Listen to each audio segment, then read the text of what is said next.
ખુદાને જેવી રીતે પવિત્ર ધારણાથી ધારો એવો તે છે, છતાં પાક ખુદાનું પ્રમાણ અથવા મિસાલ કોઈ આપી શકે નહીં, કારણ કે તે અનુભવ લેવા યોગ્ય છે.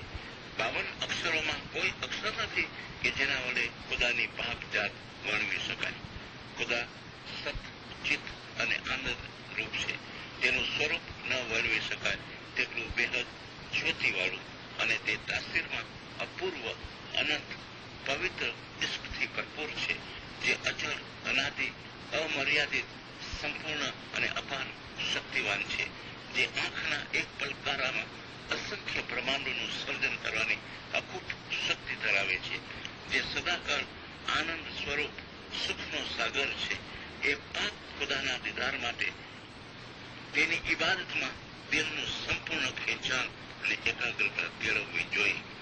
મનુષ્યના શરીરમાં ઇલેક્ટ્રિસિટી વ્યાપક હોવાથી મનુષ્ય જ્યારે ઘોડા ઉપર સવાર થાય છે ત્યારે ઘોડામાં વ્યાપક ઇલેક્ટ્રિસિટી અને મનુષ્યમાં વ્યાપેલી ઇલેક્ટ્રિસિટીનો સંગમ થતા તેની અસર બંનેને થાય છે.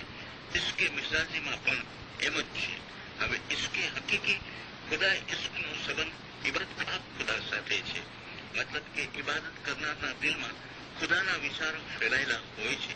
ખુદાને ભેટવાની પ્રબળ ઈચ્છાના લીધે તેનું મન અને ચિત્ત zikરમાં એકાગ્ર તલ્લીન બને છે.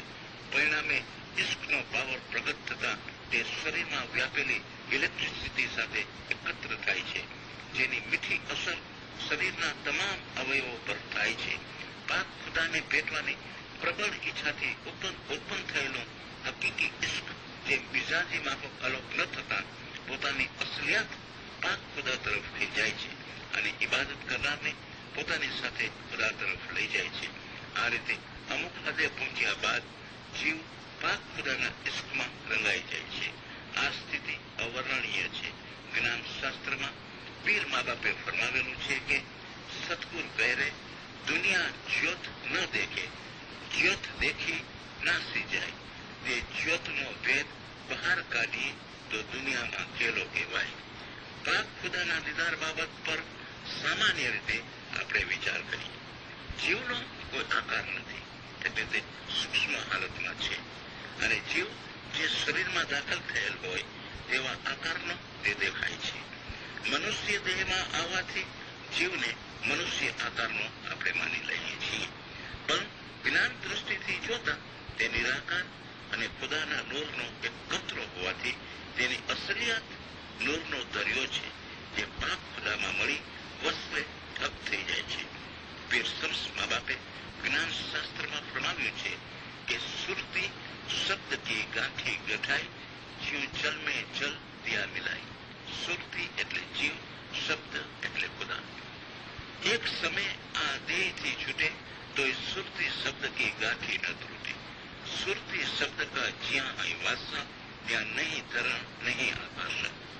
શબ્દ નિરંજન નિરાકાર, जिसने फेर अंजन नहीं डाला. આ રીતે પ્રેમ મિલનનું અતુલ સુખ ઇબાદત કરનારને નસીબ થાય છે. આ મિલન જીવ અને રૂહનું છે કે જે રૂહનો સાક્ષાત્કાર છે. 5. ઇબાદતમાં મરી ક્યારે જવાય? પાક ખુદાના સવાસના અનેક માર્ગો છે, જેની શરૂઆત કરનારે પ્રથમ એમ સમજવું કે પાક ખુદા તેની સાથે છે, જે આપણા વિચારો, શબ્દો અને કાર્યો જાણે છે, સાંભળે છે તેમજ જુએ છે. આવી નિશ્ચય ધારણા પરિપક્વ થાય ત્યારે પોતાના સ્થૂળ શરીરની ભાવનાથી છૂટો કરી સૂક્ષ્મ ભાવના ધારણ કરવી, એટલે પોતે માટી અને પાણીના બનેલા આ દેહથી અલગ કોઈ અવલૌકિક દરજ્જે છે અને આ જગતની કોઈ પણ વસ્તુ તેને યોગ્ય નથી, એટલે કે તેના દરજ્જાને લાયક નથી. આ ભાવના સંપૂર્ણપણે દ્રઢ થતા રફતે રફતે પૃથ્વીના 7 પદાર્થો પર તેની સત્તા ચાલશે. મતલબ કે પોતે જગતના 7 પદાર્થોમાંથી સૂક્ષ્મ છે એ એને પૂરી રીતે ખ્યાલમાં આ સ્થૂળ દેહી છોડી તે પરલોકમાં ધારે તે વખતે તે ત્યાં જઈ શકશે. જે લોકો આ મૃતલોકમાં મરણ પામી પરલોકમાં જાય છે તેવા જીવ પોતાના એલિમેન્ટ્સના બંધન સાથે પરતંત્ર હાલતમાં ત્યાં જાય છે અને તેના કર્મ મુજબની જગ્યામાં તેને રહેવું પડે છે. જ્યારે ભાગ્યશાળી જીવ પોતાની હયાતીમાં તે ધારે તે વખતે સ્વતંત્રતાથી ત્યાં જાય છે અને મરજી પડે ત્યારે આ સ્થૂળ જગતમાં તે પાછો આવે છે. હઝરત મૌલાના આકા સુલતાન મુસાએ ફરમાવ્યું છે કે તમે 23 કલાક આ દુનિયામાં રહો અને 1 કલાક તે દુનિયામાં જાઓ. આ શરીરમાંથી નીકળી સૂક્ષ્મ શરીરથી સૂક્ષ્મ જગતમાં જવાની વાત આપણને અજાયબી જેવી અથવા એ ન બની શકે તેવી જણાતી હશે. તેનું કારણ એ જ કે આનો આપણને હજી અનુભવ થયો નથી, તેમજ આ સંબંધી આપણે એક રીતે વિચાર કર્યો નથી, તેમજ તે માટે ઈચ્છા પણ કરી નથી. હવે આ સંબંધે હું સહેજ ખ્યાલ આપીશ. આપણને જ્યારે ઊંઘ આવે છે ત્યારે પ્રથમ આપણું શરીર ઢીલું નરમ બને છે અને આપણો જીવ એટલે ભાન આ જગત અને દેહથી અલગ થઈ જાય છે. મતલબ કે આ જગતની હસ્તી તદ્દન ભૂલી જઈ આપણે બેફામ થઈ જઈએ છીએ. આ વખતે તે ઇન્સાન સૂક્ષ્મમાં હોવાથી આ જગત તેના માટે અદ્રશ્ય થઈ જાય છે. જ્યાં સુધી આપણો જીવ સ્થૂળમાં છે ત્યાં સુધી આ જગતની હસ્તી છે. ભાન તેનાથી અલગ થઈ જાય છે. દાખલા તરીકે સિનેમાના પડદા ઉપર કોઈ સુંદરીનો ખૂબસૂરત દ્રશ્ય આવે ત્યારે તેના નૃત્ય અને હાવભાવની પ્રેક્ષકના દિલ ઉપર અસર થાય છે અને લાગણી પ્રધાન પ્રેક્ષક તેના ઉપર મોહિત બને છે. પણ ખરી રીતે ત્યાં રૂપ સુંદરી નથી હોતી અને થોડા સમય બાદ એ દ્રશ્ય વહી જાય છે ત્યારે એ રૂપ સુંદરી અલગ થઈ જાય છે. તેમ આ આખું જગત ચૈતન્ય રૂપ છે, છતાં તેના ઉપર પ્રકૃતિના આકાર પડવાથી આ જગત અનેક રંગ અને રૂપમાં દેખાય છે. અને જ્યારે આપણું ભાન એ પ્રકૃતિથી અલગ થશે ત્યારે આ જગત અલોપ થઈ જશે અને આપણી અંતરદૃષ્ટિ હશે તો પ્રકાશની જ હસ્તી પ્રગટ થશે. આ રીતે જ્ઞાન જેમ જેમ પાક ખુદામાં વધારે નજદીક થતું જશે તેમ તેમ પ્રકાશમાં રહેલી પવિત્ર હસ્તી એક પછી એક એકબીજાથી વધારે પવિત્ર અને વધારે પ્રકાશિત પ્રગટ થશે અને તેમાં તે જીવ દાખલ થતો જશે અને જીવ તેવા ગ્રેડ દરજ્જા ઉપર પહોંચશે. નિંદ્રાવસ્થામાં જીવ શરીરથી છૂટો પડે છે, પણ તે ઘણી ભાગે બેભાન હાલતમાં ભમે છે. કોઈ વખત કરેલા કાર્યો અને વિચારોના બનેલા એલિમેન્ટ્સના સમૂહોમાં તે જાય છે અને અધૂરા અને પૂરા બનેલા એવા આકારો તે જુએ છે. તેમજ ભૂત, વર્તમાન અને ભવિષ્યમાં જીવના સંબંધમાં આવવાના સંજોગોના દ્રશ્ય સ્વપ્નમાં તે જુએ છે અને આ ત્રણેય કાળના સુખ દુઃખનો તે અનુભવ કરે છે. કોઈ વખત તે પરલોકમાં જાય છે અને ગુજરી ગયેલાઓની મુલાકાત કરે છે. કોઈ જીવ સહેજ પવિત્ર હાલતમાં હોય તો ભવિષ્ય બતાવતા ઇથરમાં પડેલા આકારો તે જુએ છે. તેવા માનવીના સ્વપ્ન ખરા પડે છે. આ રીતે નિંદ્રામાં સ્થૂળથી જીવ અલગ થાય છે. જેવી રીતે સ્થૂળ જગતમાંથી ભાન નીકળી નિંદ્રામાં દાખલ થાય છે, તેવી જ રીતે જીવ જીવતા આ દેહથી છૂટો થઈ શકે છે. નિંદ્રામાં છૂટો થવાની હાલત અને ઇબાદતમાં છૂટો થવાની હાલતમાં ફરક છે. નિંદ્રામાં છૂટો થનાર જીવ બેફામ હોય છે, તેનું ભાન છૂટું પડે છે, પણ તેનો પ્રાણ તથા છાયા શરીર સાથે જ શરીરમાં કાર્ય કર્યા કરે છે. સૂઈ ગયા પછી ઊંઘનારના એલિમેન્ટ્સ તે શરીરની હસ્તીનું રક્ષણ કરે છે. જ્યારે ઇબાદતમાં છૂટો થનાર લગભગ મૃત્યુના વખતે જીવ શરીરથી છૂટો થાય એવી રીતે છૂટો થાય છે. તેમાં ફરક એ રહે છે કે ઇબાદત કરનારનો જીવ એટલે પ્રાણ જે આખા શરીરમાં વ્યાપેલ હોય છે તે ઇબાદતમાં એકાગ્રતાના લીધે શરીરના અવયવો હાથ, પગ વગેરેમાંથી ખેંચાય મૂળ શક્તિ આત્મા તરફ દિલમાં એકત્ર થાય છે. તે વખતે જેમ માણસ મૃત્યુ પામતો હોય અને તેના હાથ પગ ઠંડા થાય તેમ તે વખતે તેના હાથ પગ ઠંડા અને નિર્જીવ બને છે અને તેનો જીવ દિલમાં એકત્ર થાય છે. તે વખતે દિલ અને મગજના ધબકારા જોરથી ચાલે છે. આ કાર્ય તે સ્વતંત્રપણે કરી શકે છે, એટલે સાચી રીતે સ્વતંત્રપણે તે મૃત્યુ પામે છે અને ફરી પોતાની ઈચ્છાથી આ સ્થૂળ જગતમાં આવી શકે છે. પીર મા બાપે પણ વિનાન શરીફમાં ફરમાવ્યું છે કે જૂઠા મરણા સબ જૂઠ મરે, સાચા મરે ન કોઈ, ગુરુ વિનાને જે મરે તાકો બોળ ન મરના હોય. ખુદાએ માર્ગમાં સૌથી પહેલી બાબત એ છે કે જીવનને નિર્દોષ બનાવવું. પીર સદુદ્દીન મા બાપે જ્ઞાન શરીફમાં ફરમાવ્યું છે કે પદમણીને પોતાની ચિંતા, ઘરની ચિંતા હંસતણી, ચેતણીને પાડોશીની ચિંતા, ગામ ચિંતા શંખની. જેના વિચારમાં, જેની નજરમાં સામા માણસની ખોડ ન જણાય તો તેના માટે વધ્યું ઘટ્યું કંઈ પણ ન બોલે, પારકી વાતું ન કરે, પણ પોતાની નબળાઈઓ વિચારી તેમાં સુધારો કરતો રહે. એવી રીતે જીવનને શુદ્ધ બનાવવું જોઈએ. પવિત્ર બાઇબલમાં જણાવવામાં આવ્યું છે કે જો ઈચ્છા કરશો તો મળશે, દરવાજો ખખડાવશો તો ખુલશે. દિનમાં આગળ વધવાની તમન્ના દિલમાં પેદા થઈ તો ઈચ્છા પ્રમાણે જ લાભ મળશે. ખુદાને મળવું એ આપણો જન્મસિદ્ધ હક છે, એ આપણું પોતાનું ઘર છે. આપણા જ ઘરમાં જવાની આપણને કોણ ના કહી શકે. મહાન, નસીબવંત અને પુણ્યશાળી રૂહાનીઓને મુર્શિદે કામિલનું સરળ સંપાદન થાય છે. હઝરત મૌલાના આકા સુલતાન મોહમ્મદ સાહેબ ફરમાવ્યું છે કે જે જવાહિર મહાસાગરમાં ઊંડે હતું તે મેં એક કુંજમાં રાખેલ છે. પૂરી પ્રીતથી, એક ચિત્તથી, ચોખ્ખા દિલથી અગર જિકર થાય તો 5મે દિવસે લાભ મળે. ત્યારે સવાલ થશે કે આપણે રાત દિવસ ઇબાદત કરીએ છીએ છતાં કેમ કંઈ પણ વળતું નથી? ખરું પૂછીએ તો આપણી ઘરણી આપણે પોતે ઢોળી નાખીએ છીએ. રાત દિવસ પારકી નિંદા કરી આપણા આત્માને આપણે કલંકિત બનાવીએ છીએ. પાક ખુદા માણસોના એબ પર પડદો નાખે છે અને આપણે નાચીસ ઇન્સાન એ ખુદાઈ કાર્યથી વિરુદ્ધ જઈએ છીએ. આ સિવાય બદનજર, જૂઠું બોલવું વગેરે મલિન ચીજો હકીકતી આંખોને ખરાબ કરે છે અને રૂહને બીમાર અને શક્તિહીન બનાવી દે છે. ઇન્સાન પોતાના દિલમાંથી અનેક રીતિ સિદ્ધિઓ પ્રાપ્ત કરી શકે છે. નૂર પેશાનીમાંથી પ્રગટ થાય છે. નૂર રોશન થતા તેની અસર દિલને થાય છે. પેશાનીમાં નૂર નિરાલો છે. દિલમાંથી જ્યારે દુનિયા નીકળે ત્યારે દિલ પેશાની પર થંભી શકે અને પરિણામે નૂર પ્રગટ થાય.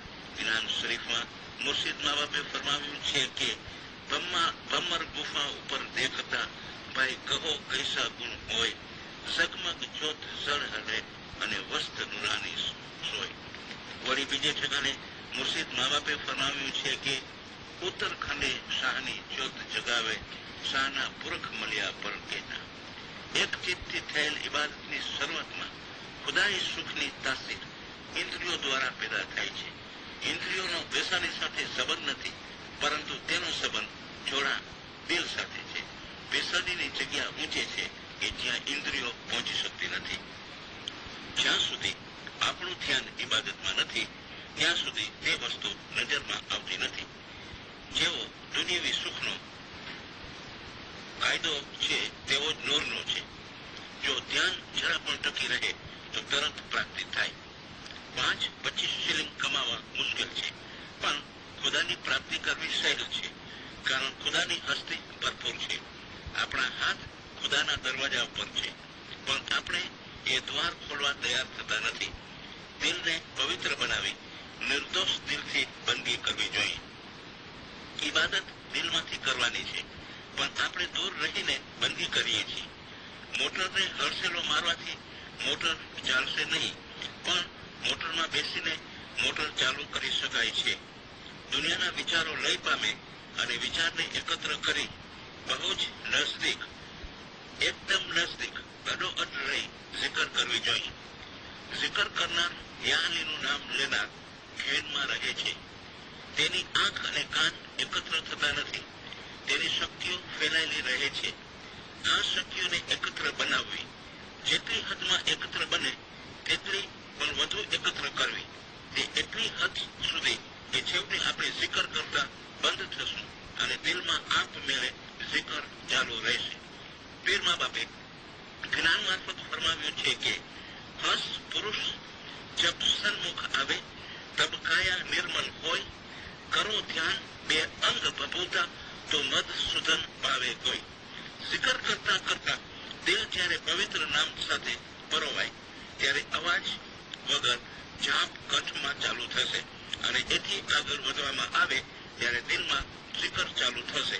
પીર સદુદ્દીન મા બાપે જ્ઞાન શરીફમાં આરતીમાં ફરમાવ્યું છે કે અજંપિયા ચાંપ મુનિવરે જાણ્યા લખ 84 જીવના ફેરા દાડિયા આરતી કીજે નકલંક ધણીજી.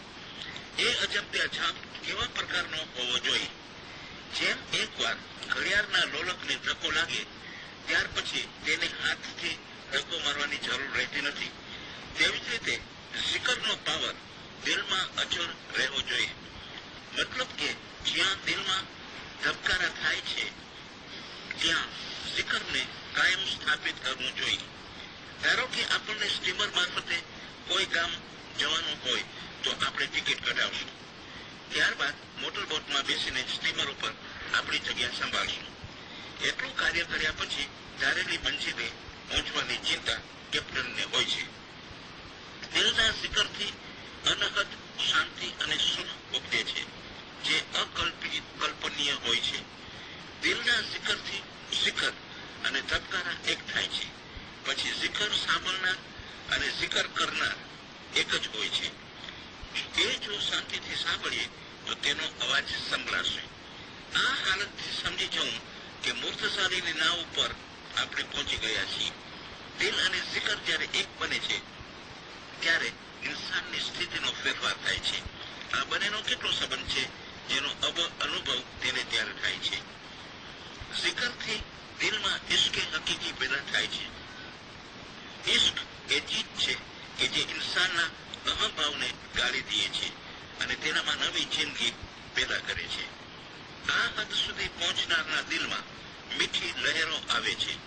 જે લહેરોના મીઠા મોજાઓના શ્રવણમાં તેનું મન તલ્લીન રહે છે.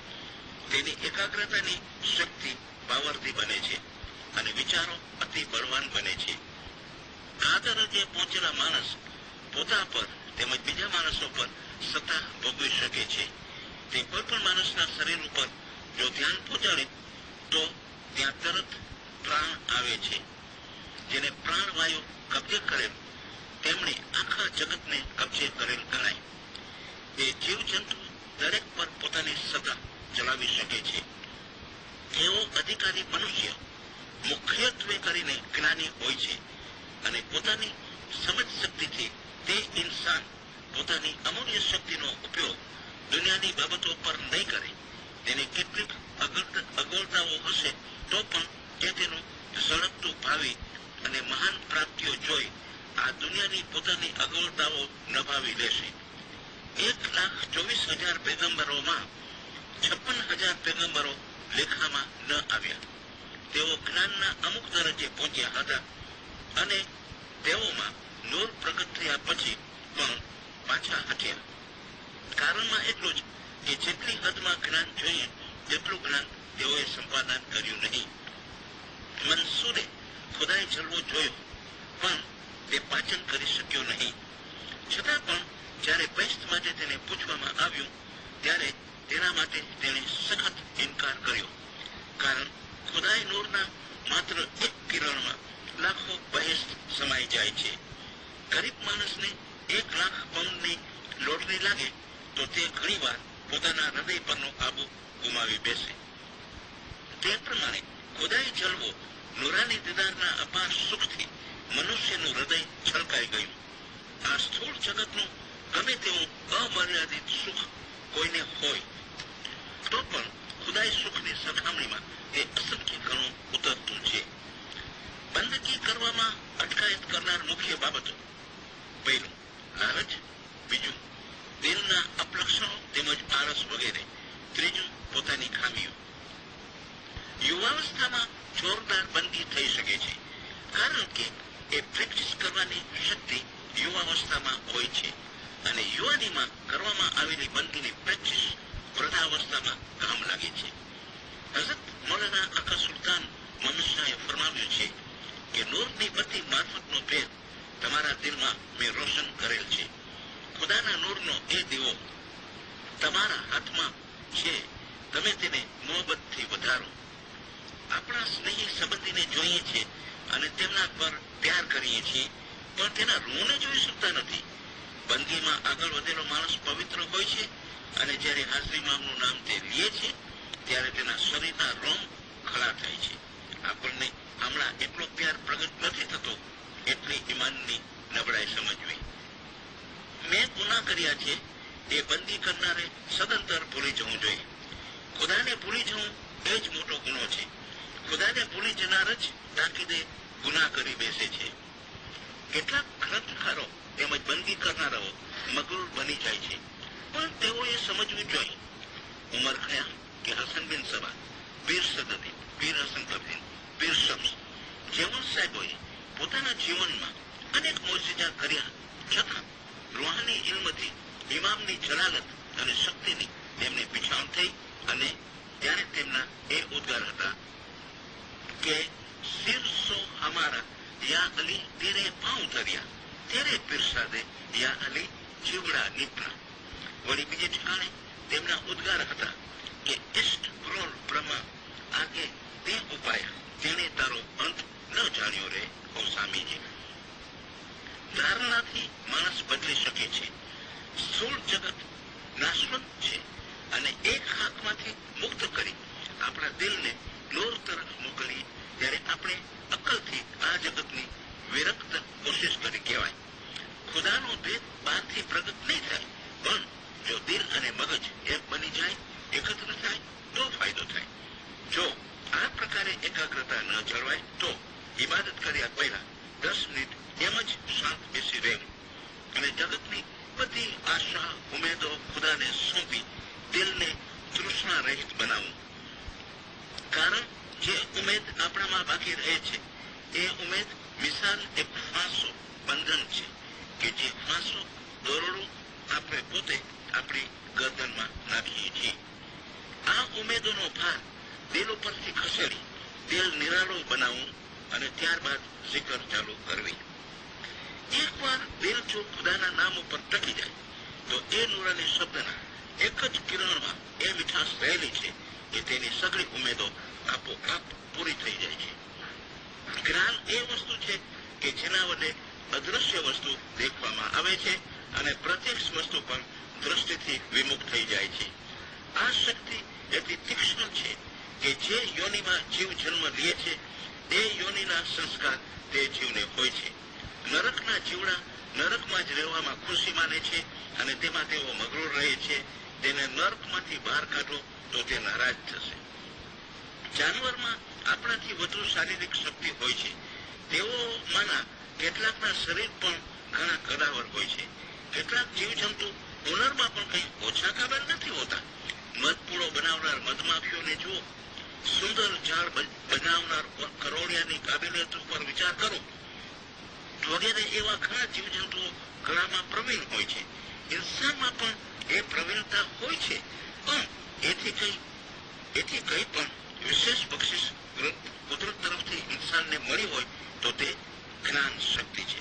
પણ એ જ્ઞાન કયું? જેમ જીવજંતુઓ જાનવરો પોતાના શરીરના બંધનમાં રહેવા ખુશી હોય છે, તેવી રીતે આપણે પણ આ દેહ પિંજરમાં રહેવા ખુશી અને મગરૂર થઈએ તો એનું નામ જ અજ્ઞાનતા.